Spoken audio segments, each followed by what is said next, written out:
আসসালামু আলাইকুম রহমতুল্লাহ। আপনারা সবাই কেমন আছেন? আমি আছি আলহামদুলিল্লাহ ভালো। নতুন আরেকটি ভিডিও আপনাদের সামনে নিয়ে আসলাম অনেক দিন পর। দেখতে পাচ্ছেন, বুঝতে পারবেন এখানে কি আয়োজন চলছে। ভিডিও লাস্ট পর্যন্ত থাকবেন, দেখতে পাবেন। এদিকে আমাদের লোকজন সেদ্ধ ডিম তার খোসা ছাড়ছে, ওদিকে মুরগি পরিষ্কার পরিচ্ছন্ন হচ্ছে, এদিকে বাবুর্চি তার রান্না করছে। ইব্রাহিম ভাই তদারকিতে আছেন। আজকে আমরা খাবো। আপনাদেরকে খাওয়ার আমন্ত্রণ রইল। আপনারা আসবেন সন্ধ্যার দিকে খাওয়ার জন্য। এদিকে রান্নাবান্না শেষ, আমি এদিকে বাটি করতেছিলাম। আমাদের ইমন স্যার আমাদেরকে তদারকি করতেছিলেন।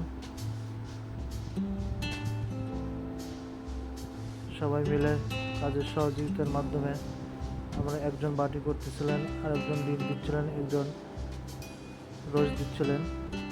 এভাবে আমাদের কার্যক্রম চলছিল। ওদিকে আমাদের দোয়া অনুষ্ঠান চলছে। আপনারা বুঝতে পারবেন কিসের জন্য এগুলো আয়োজন চলছে। ভিডিও লাস্ট পর্যন্ত থাকবেন, দেখতে পাবেন। আপনাদের ভিডিও লাস্ট পর্যন্ত দেখার আমন্ত্রণ রইল। প্রচণ্ড আবহাওয়া খারাপ, বাইরে প্রচুর বৃষ্টি হচ্ছে। আজকে সারাদিন প্রচুর বৃষ্টি হচ্ছিল।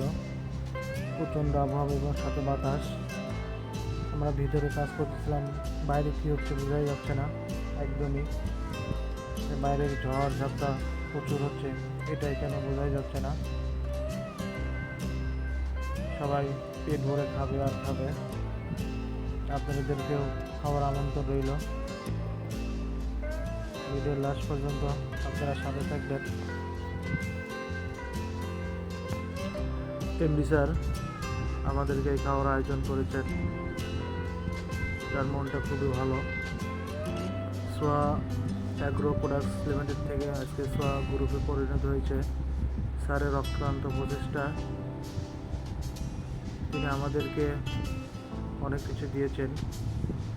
আজকে যেখানে আমরা আজকে উপস্থিত হয়ে তবরকের আয়োজন করছি, সোয়া ফ্রোজেন ফুডস লিমিটেড, এটা আজকে দোয়া মাহফিলের মাধ্যমে উদ্বোধন ঘোষণা করা হবে। আপনারা সবাই দোয়া করবেন। মাননীয় এমডি স্যারের আরও উত্তরোত্তর সাফল্যমণ্ডিত যেন হয়, তার জন্য দোয়া করবেন। সোয়া অ্যাগ্রো প্রোডাক্টসের জন্য দোয়া করবেন। সোয়া ফ্রোজেন ফুডস লিমিটেডের জন্য দোয়া করবেন। সবাই ভালো থাকবেন, সুস্থ থাকবেন এবং নিরাপদে থাকবেন। সোয়া গ্রুপের সাথে থাকবেন, এই কথা রেখে শেষ করছি। আল্লাহ হাফেজ।